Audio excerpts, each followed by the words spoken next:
Good day, everyone, and a happy Thanksgiving to any of my US viewers and subscribers. Of course, ours was a little while back. We do not share the same Thanksgiving, but happy Thanksgiving to all of you Yanks out there. I very much appreciate you. Today, we have a live stream with a fellow Canadian YouTuber. She actually was one of my original subscribers, original viewers. She's been a fantastic support. I've been chatting with her in comment sections across Canadian YouTubers' comment boards for a few months now.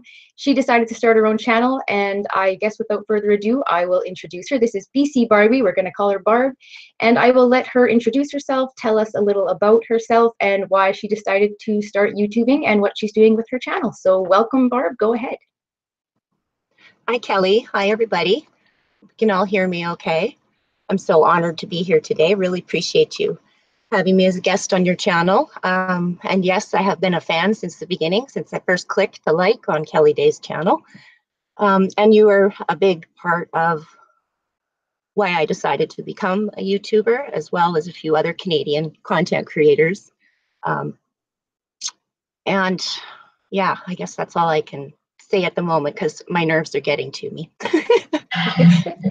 That is no problem. Thank you. That's a good start. So basically, the reason I decided to have Barb on, other than the fact that I just really enjoy talking with her and I enjoy her perspectives, her comments have always been very thoughtful. They've always been very, I suppose you could say, she understands the deeper, nuanced level of humanity. And that's sort of what I try to get into in my show, is to look at things like political issues or social issues from a more, I guess, emotional place, a more psychological type of place, just from my own personal experience. So when I watch Barb do her videos, I see this ability that she has to catch a little more of what's really going on. So I'm going to start off by, if you don't mind me kind of just diving in here, Barb, just asking you some questions about your personal experience. So my understanding is you were also fairly liberal or left-leaning politically, and you have shifted. So if you don't mind just telling us a bit about that change. Sure.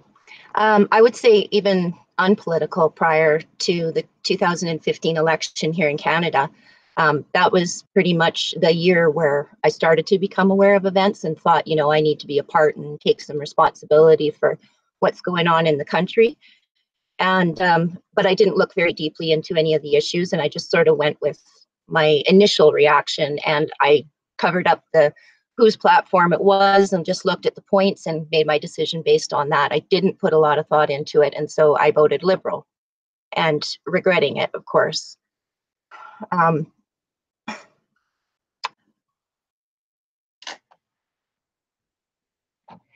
So it's funny because I actually also voted Liberal. I mean, many people know that, and I don't know that any of us are too happy with ourselves that did, in fact, vote Liberal. I was like the same as you. I wasn't really paying attention. So for me, I was in the middle of illness and life stuff. I understand you also have gone through chronic illness, and I'm assuming that probably had some sort of an effect on how you vote. I know for me, it didn't affect my voting. It affected how I looked at life, like philosophically. So if you don't mind passing on, I guess your experience with that, if you don't mind. I know that's a really personal question, as much as you want to share. Sure.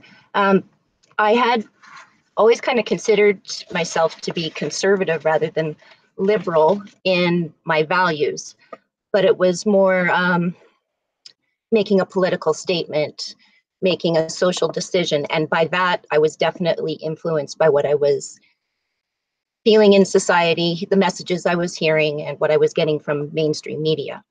But I was countering mainstream media at the time with my exploration on different YouTube channels of content creators about political things and points of view. And my illness was, I wasn't considering myself disabled. I just had an injury that hadn't healed properly, and I was having challenges with the physical part of that. And it wasn't until I'd had it for 14 years and got a diagnosis that sort of came into play.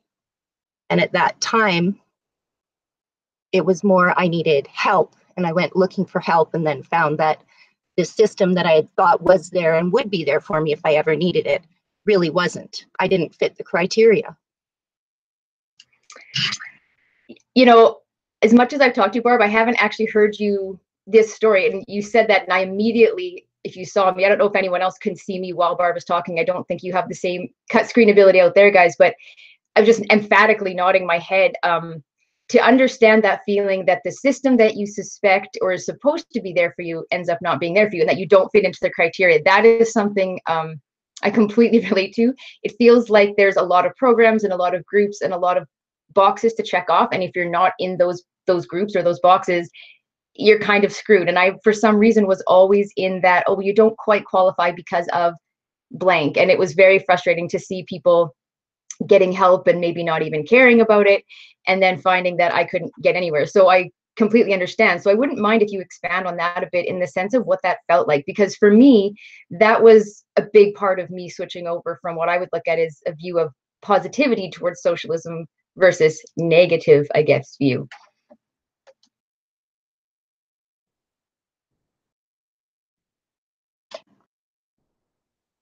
Sorry, microphone. I was having a little trouble with the mouse clicking on the mic there. It felt really awful because I was at a really vulnerable place at that time, and I was on my own with it. And in my emotional stuff, I'd already come to a place of trying to take full responsibility for everything. And then I was told with my social government that there would be help for me when I needed it. And they wanted me to essentially abdicate my responsibility. When I went there, I was self-employed. I was only able to work part-time, and I couldn't afford the cost of my healthcare as well as the cost of my living. So I was having to make the sacrifice in terms of a place to live, and was living in an RV in a friend's driveway, and having great difficulty with the health issues that I did have. So when they didn't have my back, I was like, well, what am I supposed to do in this situation where I can't help myself past this point? And it made me feel like I was being victimized. See how that pushes people of being a victim. It's like it allows it to happen. It's a well-traveled path. There you go. This is how you do it. Yeah, that makes sense. It becomes, it's not something you actively choose. It becomes a slow expectation. And then even if you're not expecting more than just the bare minimum of help, because I mean, for me, I was always very hardworking. I always worked. I've worked since I was 15. Like, I've always had a job since I could work. I've just always wanted to work. So then when you can't, and you think, okay, well, I'm a prime candidate for someone that's stuck and just needs help getting back on my feet, and then you can't get that one basic thing, it does seem to stick you into the, well, I'm stuck. I can't do anything. I felt like there was walls everywhere, right? You just get stuck. And so then for me, I know when it comes to looking at what government to follow, I mean, for me, that was the trap of Trudeau, is he claims to speak for the compassion, right? And then you hear about this compassion, but it sort of felt like, at least for me, I'd have to get you to confirm that, but for me, it felt like there was compassion for everybody but me. And then I realized it wasn't just me, that my story and your story are really common. And there's people all over that are stuck, because when you live in low income areas, you realize there's a lot of things going on, and there's people that are really trying that just can't get anywhere. And then you see people that are essentially laughing about using the benefits and seem to be doing just fine. And I found that really infuriating. And I remember breaking down at one point and saying that I felt like my government had abandoned me. And I remember that being a really dark moment for me, and probably a bit of a turning point without me realizing. Like, do you understand? I guess, do you think that's too hyperbolic of a way to put it? No, not at all. I think that's pretty much how I felt too. It was a sense of abandonment, and it matched also what I was going through in a very personal way because I just recently had a breakup prior to that of a long-term relationship, and was already feeling vulnerable and abandoned and left behind. And I was, my early 40s when this was happening. And I think that factored in as well. And because I'd not had a chance due to having the illness for so long, it had financially impacted my entire adult life. So to be in that vulnerable situation financially as well was a huge stress on top of me. And I had, like I say, some self-employed income, but it was really difficult for me to build on that and move forward with that and kind of take any sort of initiative there because I had so much self-doubt going on from a personal level, and then as well with my physical ability. I could not rely on myself physically, but I couldn't confess that to the people I had contracted with. I had to act the part of a healthy person who could show up and do the job. And it was really, really wearing on me to be in that position.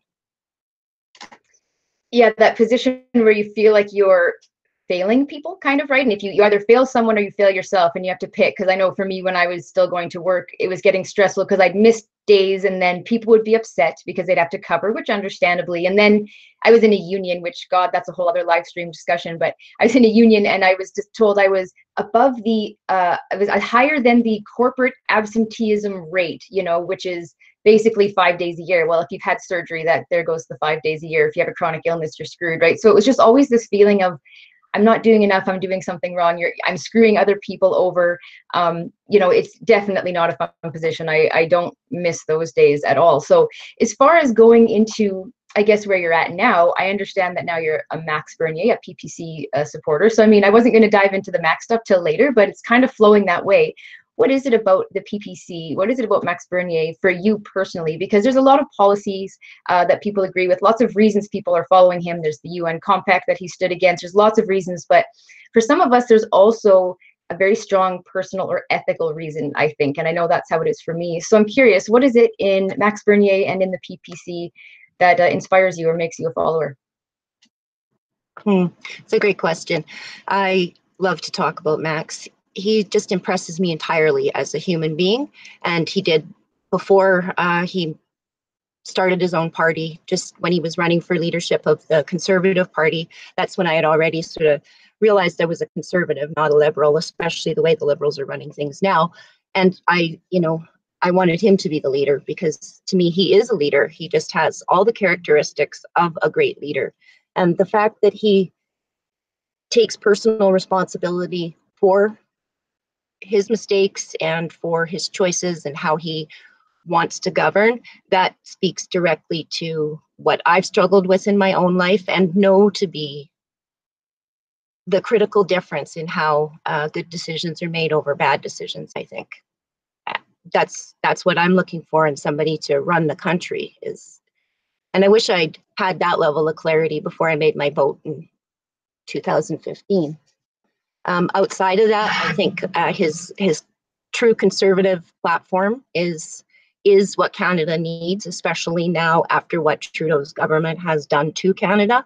To counter that, we need a strong conservative practices and platforms just to make this transition back to being a stable economy and a good country to be in again. Yeah, I would agree with that. I mean, I'm a big fan, obviously, policy-wise. We could talk about all of the policies. And I mean, I'll be doing Max videos in the future. It's a pretty contentious subject. People are at each other's throats right now, whether it's the Liberals calling us all white supremacists or the CPC party calling us, I don't know. I've heard everything, really dumb, stupid. What was the latest one? The Tamper Tantrum Party, I believe, is what we got called today on Twitter. So Twitter's where all the anger seems to be at. But we've got people like Frank Vaughan out there fighting that fight. So we won't get into all of that. When you talk about being a leader, that's something that I found to be pretty much bang on with why I support Max as well. Is it's a party platform thing. I support the party, but as a leader, yes, he's someone that I would follow. And I always say to people, we talk about, we go into movies and we watch these like epic battles and we talk about kings and leaders of the land and who we would actually put our country, who would we allow to take charge of our country? Who would we follow to our death, essentially, back in the day if you were fighting for your kingdom? And there's not very many people that can stand up to that. And I feel like we talk about these leaders and we write memes about them and they're in our calendars and we talk about them in quotes and inspirational self-help books. And then you have someone that stands out and says, listen, whether you agree with him or not, he stood up against something he believed was wrong. He said, this is corrupt. I can't change it. I'm doing my own thing. And no matter what, he stayed beside that. And I find that really admirable. I think that that's something that like you said, when I voted like Liberal, for me, I wasn't strong enough in my laurels like that. I was too easily swayed by emotions and stuff, right? And so with him, it feels like it's a very clear cut, it's not just emotions. Yeah, there's emotions. I can feel the energy. I love the movement of the party, but it's not some cult-like following, right? It's a recognition of a true leader and something in him that I kind of see as something I would like to be, which is brave enough to walk away and say, no, this is wrong. I'm taking a big risk and starting something new, right? So when you're involved, I assume, have you been out? Have there been some EDA meetings and stuff? What's going on in northern BC for Max? Have you been talking to people? What's the vibe like in BC with the PPC?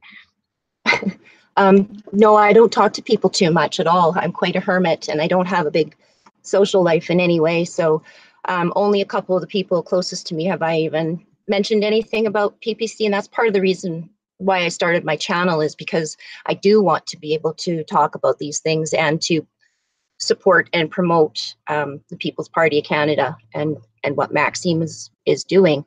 So around here, though, I haven't heard of anything myself, and I am willing to take some initiative and try and find out, but I haven't got to that point. I've just been occupied with work and life and my channel right at the moment, but it's definitely on my agenda for the very near future to do something in that direction and find out, because right now I don't know if we even have an EDA organized, if there's anybody in my town that knows about People's Party of Canada outside of me or not, right? So yeah, I think they've had 180 or 190 we've had. So over half the EDAs have been formed. We're doing fantastic. I think it's 57%, but there's still some communities that haven't. And so aside from the PPC, I would like to know this information because I've done some research. I told Barb before that my fiance and I, before we got more settled in PA, had looked at actually moving out there after his forestry stuff is done for work-wise. We love that area. We haven't been to Smithers specifically.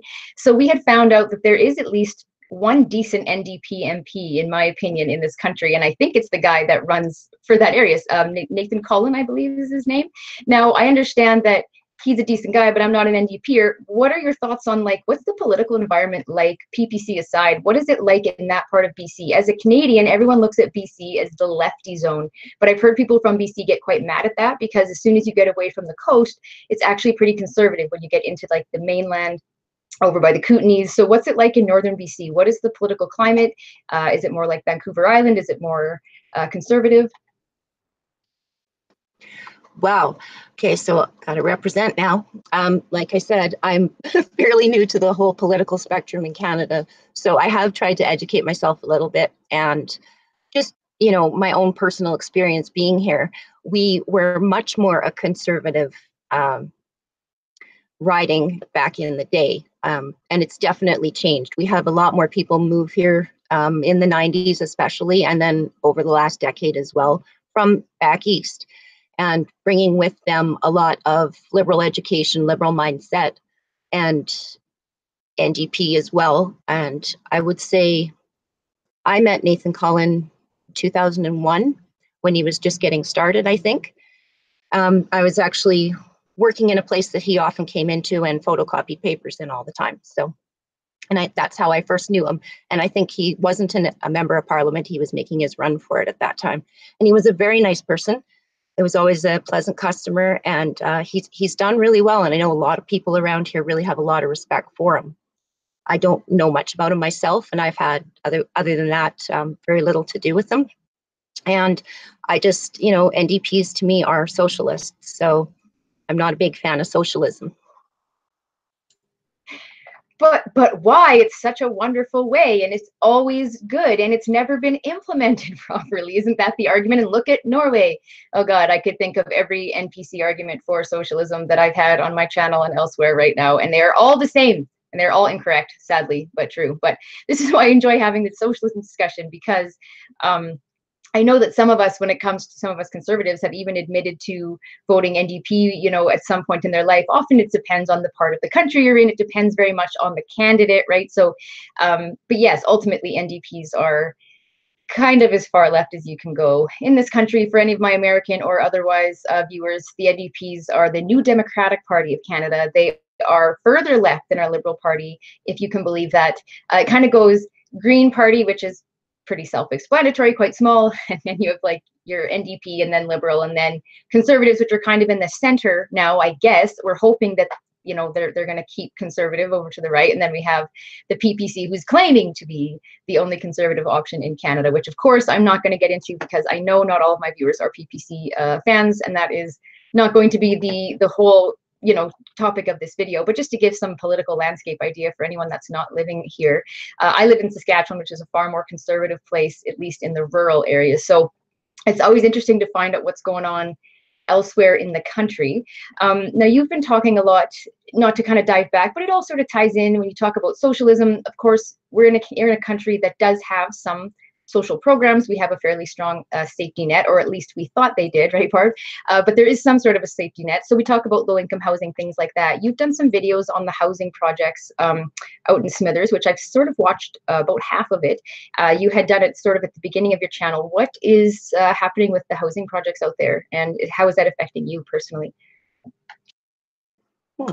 Thanks, Kelly. This is one of my favorite topics right now, because it's such a huge issue, not just here in BC, but across Canada, right? Everybody's dealing with this in their community, it seems. Housing, and whether it's, the being priced out of the market or a lack of accommodation, like there physically aren't enough homes for the bodies. Right now, they're hoping is going to be up and running and housing the homeless. The modular housing project that we got here, that's taxpayer funded, that's supposed to be up and running for December. And then there is another government funding project for additional housing units, but they're modular houses, 2-bedroom units for families, but for rent, sort of lower income rental, and that's what they're targeting.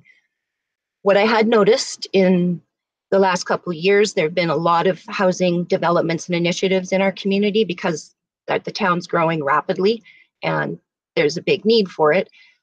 But I have been living in my RV for 4 years now because I cannot find a place that I can afford to rent in this town that will accommodate my needs. And the only outside issue is I have 2 cats, right? So I need a place that would allow pets, which excludes most apartment buildings and stuff like that. But there is like almost a 0 vacancy rate in the entire community here. And even with all of these development projects and the housing initiatives and stuff like that, and the actual buildings opening up, people are still, I can't find a place to rent. It hasn't changed. So that tells me that there's more people coming in still, that the flow has not stopped, and we are not catching up fast enough with the backlog. And I don't know what we're going to do about that, because you really need a home to live in the northern climate here in Canada, right? And it's okay. So this is where, for me, the socialism debate begins, is at a place, at a juncture like this. I mean, you can talk about it with a million options, whether it's disability benefits or veterans benefits or anything else. So my argument has been against socialism, having come from what I would call the inside, is that in the name of empathy for all, you end up screwing over some. And often you end up screwing over the people that are the hardest working and most need help. So right now you're talking about a group of people that are working and trying to do their best, but maybe like yourself have a circumstance like an illness or whatever it is, but you've been in Canada, you've been in that community your whole life, can't find a place to bloody live. How does it feel then for people like yourself or like me? And I mean, this can be rhetorical or you can dive into it, it's up to you.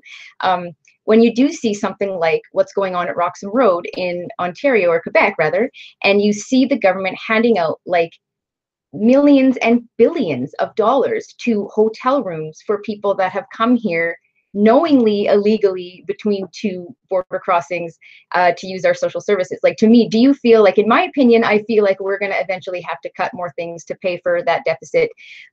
What are your thoughts on this? I mean, I don't want to get you into a mode of feeling frustrated, because I know that that can be a very frustrating feeling, but I'm always curious to hear other people that have been in this position and watch the government just handing things out, also to prisoners. That's another one that I noticed. And just so you know, Notorious, I do see your question. I ask a question in a moment here, Barb, but I'll let you answer that if you don't mind throwing out your opinion. Well, of course I feel the injustice of that, and it does sting a bit, right? Because I mean, how could it not? People that just literally illegally crossed into my country are taking my tax dollars because I insist on working and not being a burden on the system. And they're getting their teeth fixed, and it takes me $2,000 a year. That's all I can afford to work on my teeth. And I've still got a ways to go. And I've been working on this for years. So that's just one right there, that I'm living in an RV and have been for 4 years. And while there are some great aspects to it, and I'm not dissing it entirely, and I'm not trying to play a hardship card there either, the fact that I don't get to have a choice in accommodations in my own hometown after living and working here my whole life and contributing to this community, but the 200 international students that my government brought in this spring received a modular housing unit when they came to town. They didn't go without a bed or a shower or a toilet or a kitchen of their own, but I did. And I don't know what I did to deserve that. And I don't want to focus on that either. I just want to fix the larger problem. But that was certainly some of what I was feeling in the previous years when I was especially vulnerable and had to work through that feeling of being victimized into how am I going to take responsibility for the situation that I find myself in? And then what do I get to do about it now as a person with power, right? Well, I'm just going to take a wild guess that your channel is probably part of that process. I know it is for me. It's about speaking out and doing something, trying to do something when you feel like ultimately everything's, I think I've said it, that I feel like the fabric of our culture is sort of unraveling around us at times. And it's a very scary, very unnerving feeling. I've said this before, I'll say it again, after talking to Barb, after talking to so many content creators, not all of us are extremely comfortable doing this work. Many people are shy. Many people don't actually want to talk about this stuff, but they feel led to by, whether it's a religious or spiritual thing or whether it's just a principle thing. So I always encourage people that are listening, if you have something to say and you don't know the outlet and you're sick of ranting to yourself or your partner, grab a webcam. They're about $60 and it is really, really cathartic. And if you can actually get a few people listening and get a few people, at least just for solidarity, it's something else. I'm going to ask one more question related to the housing here because we do have a viewer question, Barb. So this is from Notorious J. It's another, I don't know, he's been following me for a while here. He wanted to know if what we haven't addressed here, foreign buyers from China buying up apartments and pretty much leaving them empty. Why are there no rules or regulations for non-Canadians buying up property? That's a fantastic question. I'll tackle it first and then I'll pass it over to you. I see this problem big time, not in Saskatchewan as much, but I saw it a lot on the coast. So when I lived on Vancouver Island, I lived in Nanaimo, I lived in Parksville, and I still have friends. Well, I no longer have friends because I'm a Max fan, and that's a long story. But anyways, so I did have friends on the island who have lived there their whole life. They're very hard workers. They're dealing with a young son who in his 30s had a bad stroke. So same idea, Barb, just struggling with different things. Trying to find an apartment on the island right now because of the Chinese buyers for real estate, whether it be for rent or for buying, is almost impossible. It's extremely expensive. Nobody can afford it. And there's absolutely tons of empty houses. The foreign investment out there is insane. And I have no idea why there's no regulations. I don't know if that's more provincial or federal or both, but it's really hurting people, even to the point that those NDP friends that I had on the island who are so furious with me for being a conservative, even they admit, despite being afraid to talk about other races at all, that, the Chinese investment is absolutely hurting people. So I'm not sure. What are your thoughts? You know anything about this? Is there does that happen in northern BC too, Barb, or is it just the coast? As far as I know, it's just the lower mainland. I don't think there's a whole lot of interest up here in the north, although I had heard something about ranch land around the interior of BC being bought up by Chinese companies as well.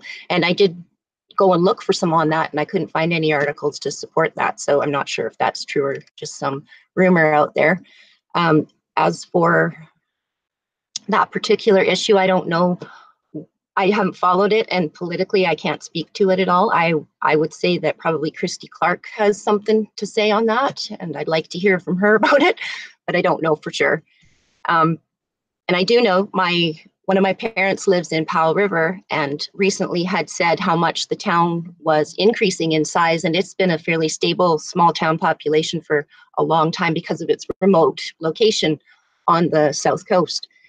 And it's growing like mad. And I said, well, who is it that's coming there? Thinking I was going to hear immigrants or Syrians or something like that. My mom said, no, it's like people like us from Vancouver that are coming here because they can't afford houses and properties and they can't afford to retire in the lower mainland anymore.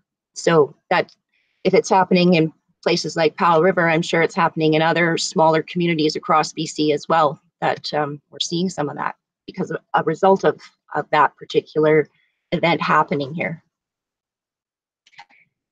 That's insane. I don't know how many of you guys have ever looked into this, but should you ever just feel like having a sad laugh / moment of disbelief, check out real estate prices in Vancouver.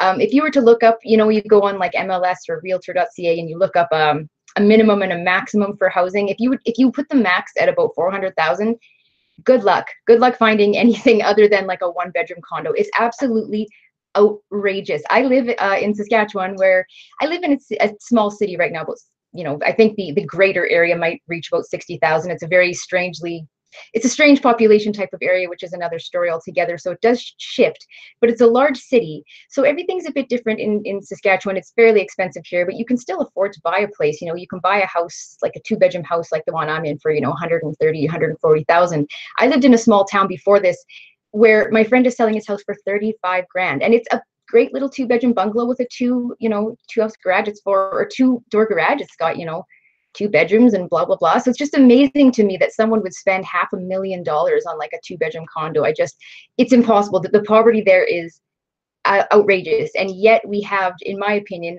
bit of an offshoot here, but in Vancouver, I always have rants about Vancouver.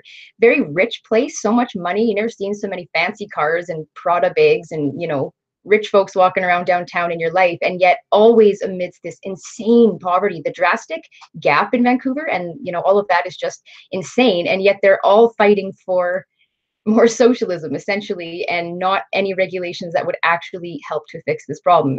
I think, to be honest, I'm a little concerned for the Lower Mainland and the island as well. I can't see I can't see any of the stuff they're doing, whether it's logistically for housing, whether it's stuff with the harm reduction strategies and safe needle places, their homeless strategies. Like they're struggling over there, right? Like there's a lot of problems because just nobody can straight up afford to live. So that's a bit of a side rant. I am not a Vancouver fan. I had to spend a lot of time there from the island, going over back and forth for medical appointments. So I'm grateful for their healthcare, unreal healthcare. But not so great otherwise. So I'm going to dive into that just because we got into healthcare a bit.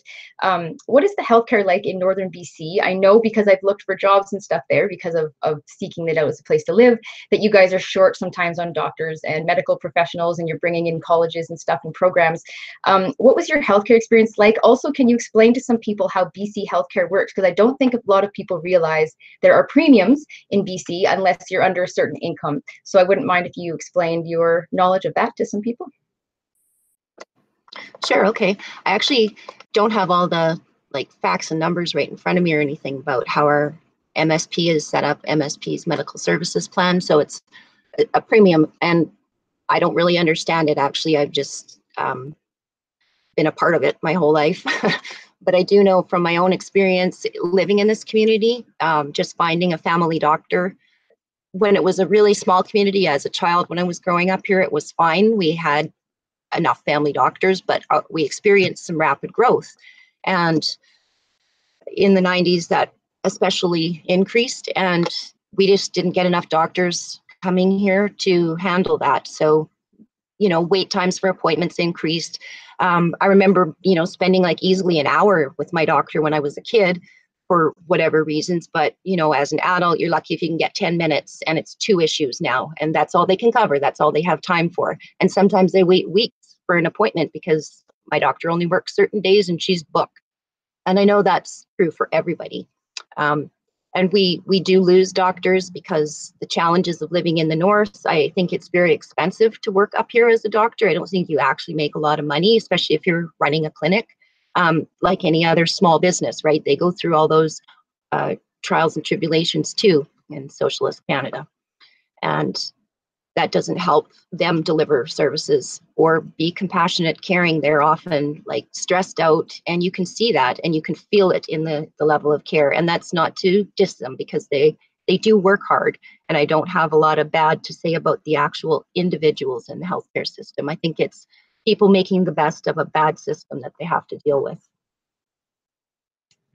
Yeah, I would agree wholeheartedly. And this is a really big topic. I know anytime I bring up socialism in general, or socialist philosophy, I guess, because I know sometimes that word gets overused too. I mean, socialism is a very true form of of, I guess, managing a population. But when you talk about socialist tendencies or socialist ideologies, and you talk about healthcare, people, if they're gonna nail me or call me a stupid blank blank blank, it's always healthcare. And healthcare, especially in the States, is a really touchy subject.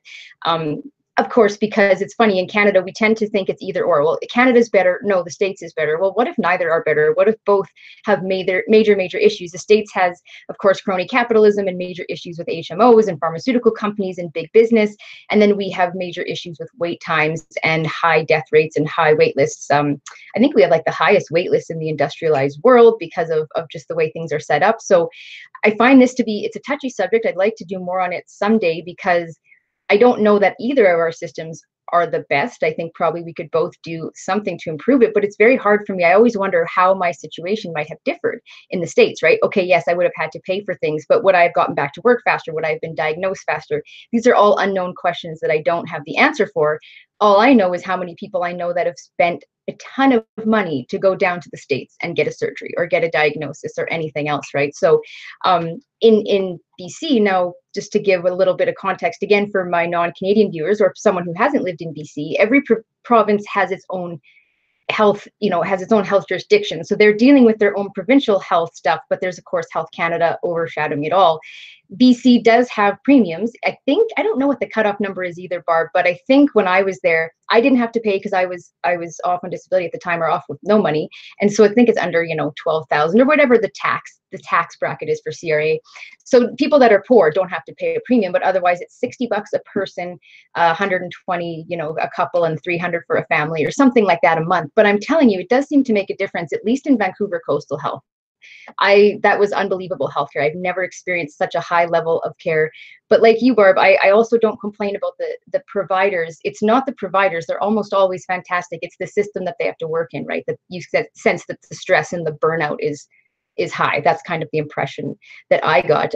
Just for your thoughts, what are your thoughts on Maxime's healthcare ideas? Because I know he wants to introduce more semi-privatized, ideas. So essentially giving people the option of having a private clinic to help free up space. What are your thoughts on that now that you've come in from this end? A lot of people argue that's unethical because rich people shouldn't get to buy it. For me, I say, screw it. Whatever gets me a cancellation call, I'm happy with. What are your thoughts? Yeah, that's not unethical. I think making people wait when it's life and death is unethical. That's the opposite of care. I don't know how that just bypasses people. My own personal experience, because I wasn't able to see a specialist and get the diagnosis that I probably would have gotten at that time, right after the accident that I had. And this is simply because I was injured, out of work, not covered because it didn't happen when I was at work. So I had no benefits. I was literally bang, unemployed with no paycheck. And I wasn't sick, I was injured. So all I could get was medical EI, which I had to wait for. And I mean, 50% of my not enough income to begin with wasn't going to help me in that situation either. There was no way I could afford to go to Vancouver, put myself up in a hotel, see the specialist for a consultation, and then come back all while I was injured. The only way I could have got there at that time was on a Greyhound bus, and that's a 22-hour bus journey. How was I supposed to do that in the physically injured state I was in? It wasn't even remotely possible. The other caveat to that story is that it was 16 months before I got an appointment to even see the specialist for a consultation. That was then going to be another possibly 6 to 12 months after that consultation appointment before I would get my scheduled date for surgery. So we're talking over 2 years from the accident I had that caused the injury to when it was actually going to get repaired. And I was in excruciating pain, and it was my right shoulder, and I'm right-handed. So it really disabled me for an extended period of time. Just as one example of how it doesn't matter that we have socialized care in that kind of a situation. And had there been the option for me to have another choice where I could have gone to the bank and gotten a loan, gotten some family help with money to finance something like that, where I was in my community or nearer to my community, where I could have paid for the treatment, an MRI or something like that would have helped me get a diagnosis, all of that, right? I just didn't even have the option.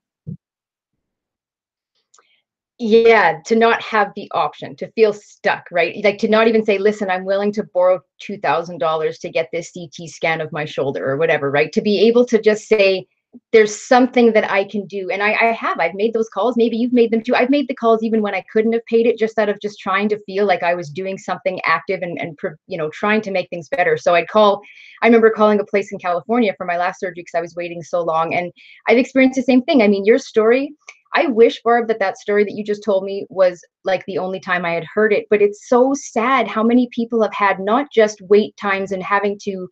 It's one thing that you have to endure pain and the suffering and the disability, but even if you're looking at it from a conservative, like fiscally responsible way, to let someone to let their health depreciate to that level is so irresponsible, even from just a money perspective, because it's so much cheaper to treat something when it's not at its absolute worst and you haven't pretty much disabled the person. So this happened with me, like my surgery this last time around. If it had been probably 6 months sooner, I probably wouldn't have the permanent scar tissue damage that I'm dealing with now from my disease. My father had a surgery here in the summer, and he had amazing care. I have nothing but gratitude for the care, but because of the wait list and the processes to get through all of this, he was about 3 months away, they said, from potentially losing all circulation to his legs and essentially possibly losing one of his legs. I mean, where are we at that our wait times are so long that you could actually have a risk of having something minor turn into something so major that it could potentially kill you or make you lose a limb? I just find that atrocious. AJ Illicit's another Canadian YouTuber. He has mentioned, I think he had a brother that passed away because he couldn't get a diagnosis, and they figure if he was able to get one, he wouldn't have died. Like, this is just such a common thing, and people sit there like Jim Carrey or whatever going on about how perfect our healthcare system and everything is free, and like it's so frustrating to me to hear people lie about it like that when you know because you've been in it. So I appreciate you sharing that. I know that's probably not the most enjoyable thing to talk to, but I just like to get the point across to people that it's not just rich people that want capitalism and private options. Some of us believe that, yes, it will trickle down to everybody. If you let people buy that MRI, then they come off the provincial wait list and you get to be called for that appointment or someone else in that position, right? So it is a natural effect. I'm going to very quickly just check out the chat. I think we had a question about totally different topic. I think, I don't remember who asked it, so I apologize, viewers. Someone asked about whether they think we're going to get this oil, this pipeline to Tidewater. What are your thoughts on the pipeline? What's going on up in the north? I know Nathan Cullen, because I followed him a bit. I know he's fairly anti-pipeline. I saw someone else in the comments seems to have some respect for him, even though he's an NDPer.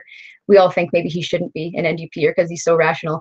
Any ideas just in general, not politically, just have you heard musings about, their protests? Like, what's going on in northern BC? We see all of that action in like, with Elizabeth May and on the island down in Vancouver, Burnaby.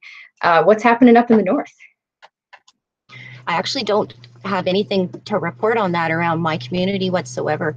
There hasn't been a lot. The last time I saw anything politically motivated were the no Enbridge pipeline signs that were on people's lawns a few years back.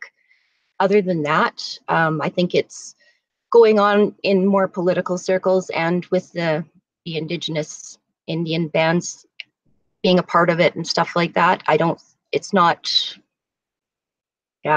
know what else to say about that. I'm sorry, I'm not as informed as I'd like to be about the topic.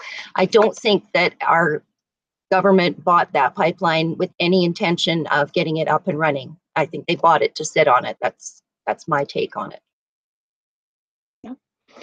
Yeah, that's a tough one too. I mean, that's probably like a whole video. I don't have enough info on it either. Of course, when I was a little more liberal, I was sort of on the other side. I was never fighting against it. I was always just hoping that we would, try to get rid of the oil or whatever. Now I understand a little more of the reality of the economy and what we need oil for and how long we need it. And if we're going to be using it, we might as well get it from Canadian sources and so on, right? So, I mean, that's a whole big topic. I do have a strange question. I had to read through it a little bit here. Karma Fox, or Happy Fox, pardon me, asked us, question, can you two ladies walk out your door, garden, or do housework? And then a few people are asking her what she means by that. And I don't know the answer. I think her name's Kelly too. I think probably just asking perhaps about maybe our level of being able to do stuff. I'll answer it as best as I can. I'm able to go back to work now. Finally, my illness got a bit better here back in March. I finally was able to feel like I could kind of work part-time. So now I'm working part-time. I'm doing all this. My mobility wasn't ever severely affected, unless of course I was just in a ton of pain and stuck at home. So thankfully, yes, I'm not like bedridden. I know people that are stuck in their house with lupus and things like that. It's just the amount of people that are suffering beyond the level that I suffered in this health system is actually why I fight this, because I feel blessed and lucky enough to have come out of this. Not everybody is so lucky, right? I don't know. What are your thoughts on that? I guess I don't know. It's a weird question, but if you want to add anything on, go ahead. You bet I do. I'll put in my little plug for the illness that I have, because it's one of those rare disorders. It's called complex regional pain syndrome, CRPS, and pain is the most defining feature of it, and it does affect my mobility. It's spread throughout the right side of my body. So on any given day, I wake up, it's either my arm doesn't work very well, or it's up in my face and it's giving me muscle spasms, or my eyes water constantly because of it, or I have such a bad headache, I start to throw up because of it, and I get dizzy and I can't move. Or it's in my leg and I can't walk properly, so I limp very badly and I can't get upstairs very well. That's definitely a factor in any place where I consider where I live, is the amount of walking and whether there's stairs up and down it. I have to be really careful walking that I don't hurt myself, because with the illness that I have, if I do kind of injure myself in any way, I hurt more, and then it takes me longer to recover from it than somebody who doesn't have the CRPS. And having said all that, I still manage to be very mobile in my life. I do that by taking in a large quantity of herbal medication that keeps me functioning, and I spend a lot of money on different therapies, and then learn them and then practice them every day at home. And I've found over the years a way to function and manage the illness so that I can take care of myself and can continue to work. I've chosen to be a janitor because I can get paid a higher wage. I work without people around me, so that when I am grunting and groaning in pain or having to run to the bathroom and throw up or whatever's going on that day, I don't have to explain it, and I don't have to put on a happy face and pretend I'm feeling okay. That's another reason that I chose the job that I have. But the physical aspect of the work I'm doing is taking a toll on me. And it's not going to be a long-term option. So I'm at that point in my life where I'm looking at this illness is affecting everything that I do right now. And I do need to make some changes, but I'm not entirely certain what that's going to look like going forward. Well, we'll chat more about that, off of the live stream. I know we've talked a bit about that, when working with chemicals and things like that, whole different ball game. But I appreciate you telling your story. That's something you touched on that I wouldn't mind bringing up. I'm just kind of trying to half watch what's going on. We've got about 30, we've been about 25 to 33 people in the chat, just kind of having a great discussion in there about everything from healthcare to housing. Sounds like people are listening to your story. So I'm happy to hear that. It's important to understand how some people have to live. And what you said that really struck me was, you go to work and you pick a job based on A, what you can physically handle, but B, what is more emotionally feasible. Because putting on a happy face and having to tell people, oh, this is what's going on, or oh, I'm fine, is exhausting. And I don't think people realize how bloody exhausting that actually gets. It really, really sucks the life out of you after a while. And I completely sympathize with that, where you don't want to sit there and talk, hey, everyone, I'm sick, I'm sick, I'm sick. You're not trying to advertise it. You're just trying to be as normal as possible, and you don't actually want anybody to ask about it, right? So that's putting on that happy face. I don't know. For me, Barb, I found that, we've talked about energy a bit. Yeah, we're going to get into some herbal medicine energy talk here, guys. See, conservatives can be, laissez-faire, right? We can be whatever. There's no specific thing. I was told on my Jordan Peterson video, I look like a lefty, and I put a comment and said, nah, I kept the toque, I ditched the ideology. But so when it comes to like energy and whatnot, what I find is by the end of the day, if I have to fake it because I'm in pain or whatever, I am 10 times more exhausted, because it takes an extraordinary level of energy to put on that mask. What do you feel? Do you feel that sense of drainage at the end of the day if you have to deal with that? Like, what does that do to you? Oh yeah, like I've been a hermit and living alone for 5 years now, and most of my relationships have fallen by the wayside, because not so much my political ideology in this sense, but because of what the illness did to me. And in order for me to manage and live with it, it takes all of my energy. I have very little left over to give to other people. And having come from someone who had a lot of energy and had a large social life and a lot of friends and did a lot, to all of a sudden having to say no and disappoint people, that was incredibly difficult for me to deal with.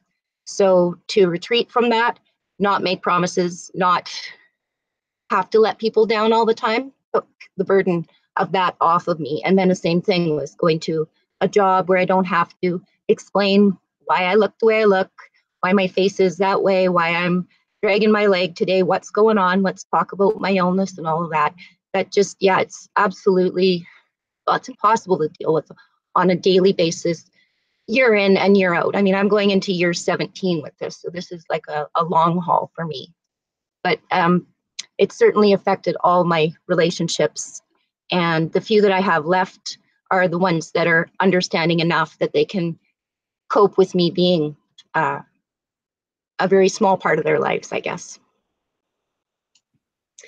Yeah, that's true. I mean, for me, I'm pretty energetic now. To me, this is, I'm running at about, oh God, if I had to throw a percentage, I'm going to say 60% capacity of what my normal determined sparky self would be. And I'm ecstatic. Like 60% to me is good enough. You know, if I can work part-time and I can do this and play some music and have the odd nice day, I'm a happy camper. Because if you start to look at who you were before and then try to be that 100%, oh man, that gets extraordinarily depressing. So I find for me, it's just, yeah, that gratitude of whatever you can do, trying to work it out. But even just today, you know, I had to say to someone, sorry, I don't call to hang out. By the time my work day is done, I have nothing left. Like, it's, if I can make a video, I'm lucky. Thank God for YouTubing, because I can do it from the comfort of my home.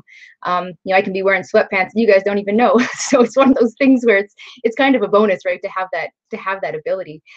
Just watching the chat here. Hello to AJ. AJ, I had brought you up. I hope it's okay. You have made something public on a live stream that I hope is okay. I talked about here about your brother.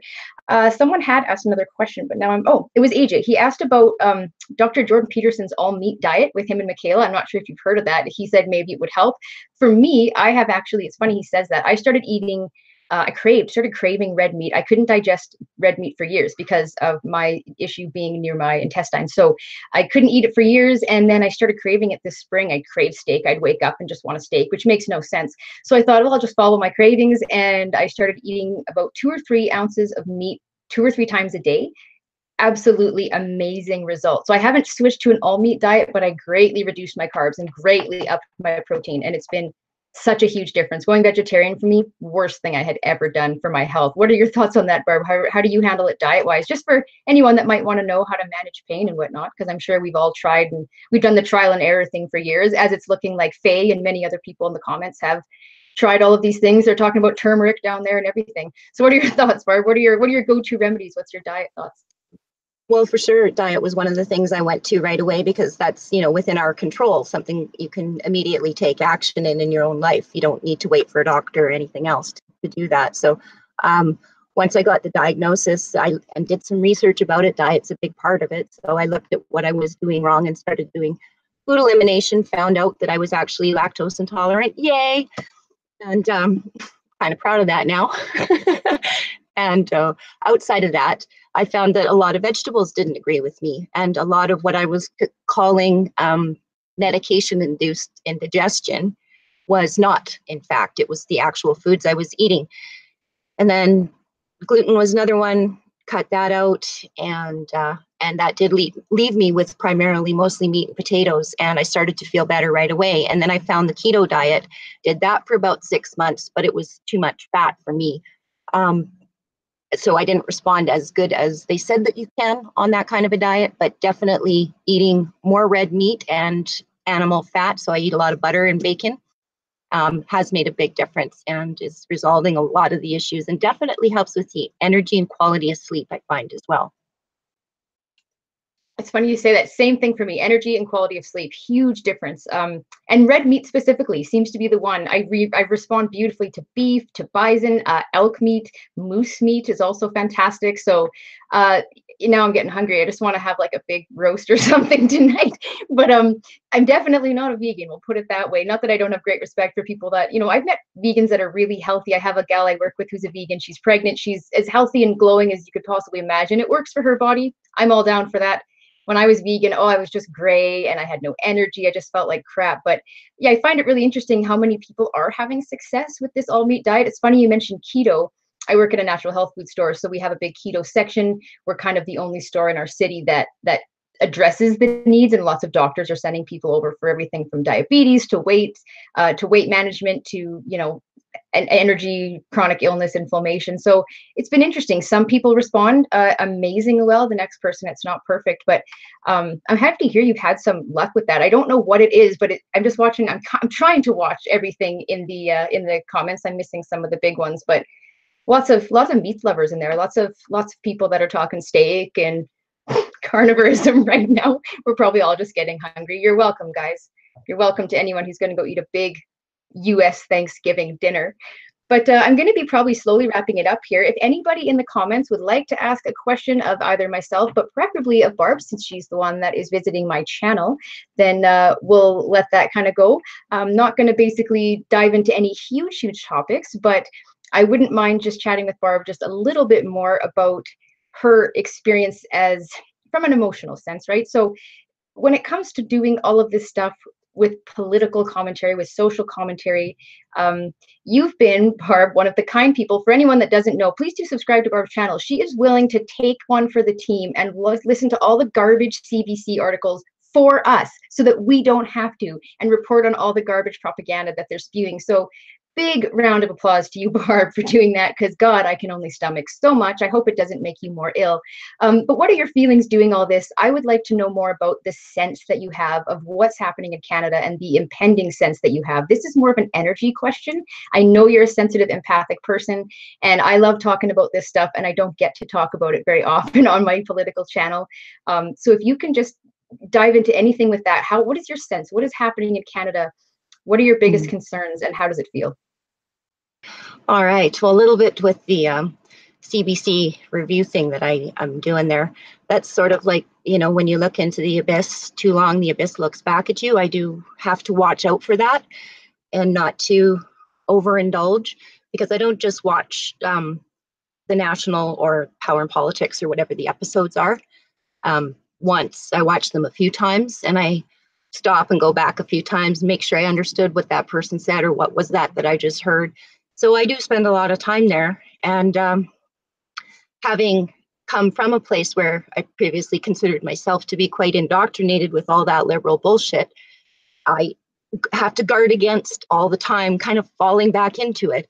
And I've really noticed that when I come across anything that's sort of socially minded or speaking to healing or empathy, any kind of articles or studies about that, I always question now, well, what am I being sold here? Is this true, or is it something with a slant on it, right? And so that's what I'm hearing and feeling energetically, is that everything's coming through with a slant, and that there's an angle and an agenda, and that's what's being pushed. And okay, I'm kind of losing my train of thought there. But I did make a video about this, and I am going to be putting that up later tonight for people to check it out, about sort of the pulse of things right now and what I think that might be. Excellent. I'm looking forward to that one. The pulse of that. I like that term. Interesting. You said that about CBC. You have to be careful that it doesn't kind of sway you. I had that problem with the media right up until about this fall, and I watched a Julie Mora video about Soviet propaganda, essentially, and it just hit me like an epiphany. And ever since then I've gotten a bit better at this. It bothers me for a second, then I say, oh, this is gaslighting. It's all gaslighting. They're really just trying to knock you off your feet and make you feel like you're questioning yourself. It's absolute, it's awful. And when you can recognize it and say, oh, it's garbage. I mean, right now the chat is, oh, CBC sucks, I hate CBC, they're awful. And yes, that's all true. But for some of us who have been through like gaslighting, or that's a whole different discussion, you know, people that have manipulated you or anything like that, it's very easy for them to make you say, well, maybe I am racist, you know what I mean? Or maybe I'm not being progressive enough. Like, at least it was for me, until I really got grounded in this stuff and realized what a load of shit it is. But yeah, it's amazing how that works on people, and they're doing it on purpose. And that's what makes me feel sick, is it's happening to people that are letting it happen. They don't realize they're being gaslit and knocked off their feet, and basically being told who they are and how they feel, which I find infuriating. Someone did ask a question, is 1984 happening for real? I think you just answered that in your question. I'm going to go ahead and say yes. I think that we're at a point right now where things are far too creepy, and that book was far too prophetic to ignore that I really feel like we're in a bad place. This doesn't feel right because truth is being, like you said, everything has a slant. The truth is, it's no longer news. It's trying to shift our perspectives. They're not there to educate us about happenings. They're there to tell us who we are and how to feel. And I find that really terrifying. And the fact that people are buying it is scary, right? Yeah, exactly. And then you consider that Bill Morneau just announced that they're going to give almost $600 million to the CBC. I mean, if that's not outright buying your own state-run propaganda station, and it's bad enough as it is. Why do we? That to me is just sickening. It gave me the sickest feeling in my stomach to hear that. Yeah, I can't really even process that one yet. I'm trying to decide what is more obviously propaganda than that right there, and I'm coming up blank, because at the end of the day, this is just straight up like dictatorship control. Like, for being, oh, a nice little Trudeau with the socks, like he went from being a joke to being just an absolute dictator. And I guess that's how he got everyone. Oh, even if he's not competent, at least he'll just be, at the worst, he'll be incompetent. Well, no, he's competent in all the wrong ways. He's able to make these things and push them through, and it's scary because he really has just taking control of the media and everything else. It's absolutely, I find it really frightening personally. I'm not really sure what the answer is other than people like us speaking out. So again, my second plea to everyone out there, if you want to speak up, whether it's YouTube or chatting with your MP or doing newspaper articles or music parodies, whatever you want to do, please do. We need more truth out there. We need more voices. And I'm not saying that everything I say is right, or anything BC Barb says is right, or Joe Hayes or anyone else, but we at least are trying to bring a perspective that nobody else will bring, because ultimately this is scary times. So I'm going to read one quick comment from the comment section, if you guys are chatting so fast, if I can find it, and then I'm going to let BC Barb close up. But someone made such a funny comment. Wayne, where are you, Wayne? You made I can't even find it.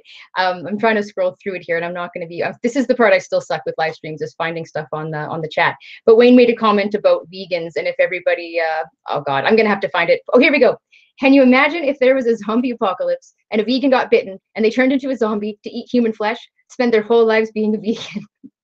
I'm going to end that there because it's such a weird comment, Wayne, and it makes me laugh, and this is a heavy topic, so you kind of helped us drop it on a light note. I'm going to pass this over to BC Barb just to finish up the live stream.